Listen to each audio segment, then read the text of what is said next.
آقا سلام، اومدیم با اتچمنت گانای برتر مولتی. این اتچمنت اسنایپ مولتی، البته یعنی DLQ HDR تندرا و لوکاس. این اتچمنت HDR یه اسکوپ مخصوص داره، این 6X نمیدونم چیه. بعدش که اومدی باید بیای داخل بخش پایینی یه دونه تنظیمات رو کنار هست، دارم روش کلیک میکنم. حالا اونو میزنی باید بیاریش روی 200 بزنی روی سیف. حالا میزنی گزینه پایینیش، اینو باید بزنی روی 9 حتما.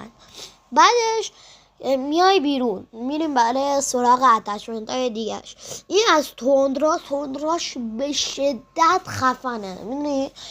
یعنی مثلا اگه وان شات نشه دیگه بیاد تو کامنت ها یه چیزی بگو به من برات دیگه اتچمنت درست میچینم. اینم اتچمنت HDR خیلی خفنه. تو پا هم بزنی حتی میندازه تو پا، یه تیره خیلی راحت میکشه. اینو حتما اینو بردارید. حالا اتچمنت بعدی لوکاسش هم خیلی خفنه، خوبه.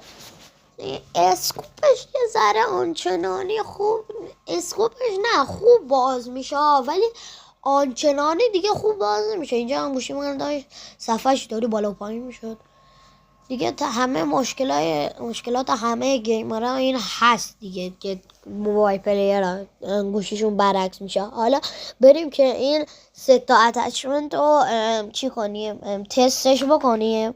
خیلی اتچمنت های خفنی هست، حتما اینا رو داشته باشید که ضرر کردید، یعنی ضرره.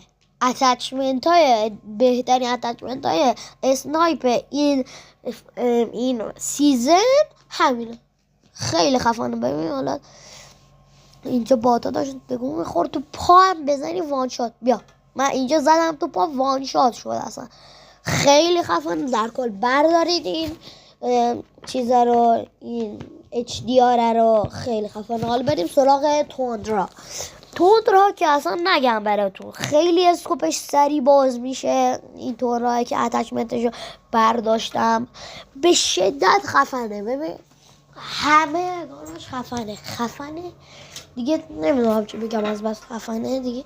حالا بردارید همه اتچمنتاشو. اینا هم حالا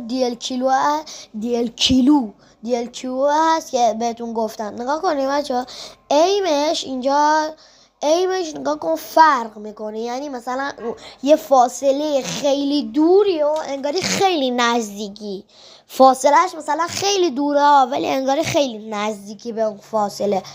اتچمنت والبنگی هم هست که دیگه عشق کنید، خیلی واقعا. اینم اگه بزنید تو پا حالا ممکنه وان شات نشه ولی دیگه حالا تو بدن و اینا رو که دیگه وان شاته. کلن فاصله دور رو خیلی خوب میزنه. ببین رنج دور رو برات نزدیک میزنه. این هم میاد اونا اتچمنت DLQ گفتم براتون، اتچمنت DLQ بود. حالا اون لوکاس هم که داخل اینجا دیگه معلوم نمیشه. این تندرا هست که بهتون نشون دادم.